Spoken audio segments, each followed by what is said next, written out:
Yalla wadu barke Futa Jallo o korala kisello lamu o korabal e jella ilaz al sindala ba am ko dum be wi'ay ina nyande tan aduna ma on jalbi ardo wo signiniema nangi warta go fima hay ƴawi dow fi piitagol e leggal yeso yimbe ben fof wi ko fima won piitorde woni ka berne makko banu adama ko dugula banu adama no bulɗini banu adama allahu on tagu banu adama on tigi kanko tigi haawima hase neɗɗo ko dugula mi tentike Morlay Sylla ɗo ko hawnilan ɗo soi-disant que kanko o wata gollude parti politique nini bike mo golludema général Embalo Sissoko général Sissoko Embalo et Morlay général Sissoko Embalo d'abord lui à sa personne à son discours il avait dit un jour il a droit de choisir qui il veut au moment que Alpha Condé no empêche de mola amugol ton hari Alpha Condé ko oya soutenir o Simon Pereira kanko kadi mo way subade selludale patron mo holorda o mo nda wiide no way wonde action accident diplomatique c'est-à-dire qu'on a buda don horema c'est-à-dire il faut crasser le morceau il faut dire ta andi ko won biddo gorko c'est-à-dire ko ya yaltin ko won kon ka bernde ma ko ya bugo wata hulu est-ce que afami patron ma o mo onda man do no andirda on non ko no sai andi on aye a jombo yi siddo on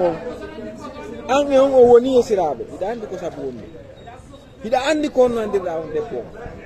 ida andi ko honno encadré no da bisaw ida andi ko honno c'est-à-dire woniri sabu ko sabu hombo jombirda on sonnaji on ko sabu hombo andirada ton saari a wi joni dum no wawi wonde accident diplomatique. D'abord je vais te dire Bengu Sissoko Embalo nini mo mari droit mo fala soutenir qui il veut adna lampono sur la démocratie il y aura pas un accident diplomatique hay ɓiɗɗo makko reedo yumma makko baba en makko à plus forte raison que en Morlay Sylla famille ça y est c'est-à-dire que bon, ça peut être travailler avec l'UFDG, ça peut être un accident diplomatique, mais sortir avec CNRD, ça ne peut pas être un accident diplomatique. Oubliez. Parce que hier, tu étais avec Païk Moussare,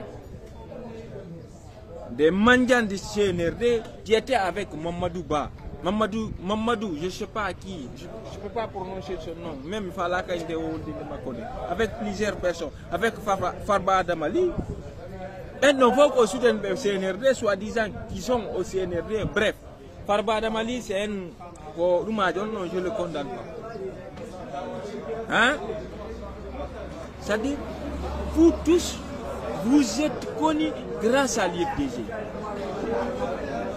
Hodere mondial bi grâce à l'IFDG. On hebi poste grâce à l'IFDG. On hebi konyamo grâce à l'IFDG. À celle d'Alec et à sa communauté. Ande il regarde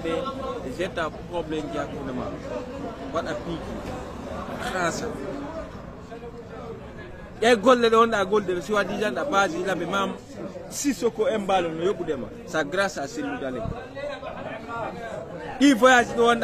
c'est grâce à celle d'Alec. Kono banu adama ko dugula wo on dit à Dieng à un moment donné on dit à Dieng be yewti à Dieng ko labe juuli mais wawa li ade be juuli de be yurda malado trésorier de l'FDG o malado invite mo ka mabbe wo be yebe bijoy dom hankinu si malado no di si noddi Morlay Sylla si adjay noddi si noddi Morlay Sylla ma hay mala noddi al oya onno hay mala do noddi Morlay Sylla hara molla sila no do hajjen bi hajjen konto wondo hara ko labbe wondo hara ko wonnun tigi ko yaataro mais vu que la situation kono ko be wiyata ko hasbunallahu wa ni'mal wakil hasbunallahu wa ni'mal wakil afami vous ne oubliez pas wato yeggutu mindo halande on do hunde wote je dis bien rappelez-vous bien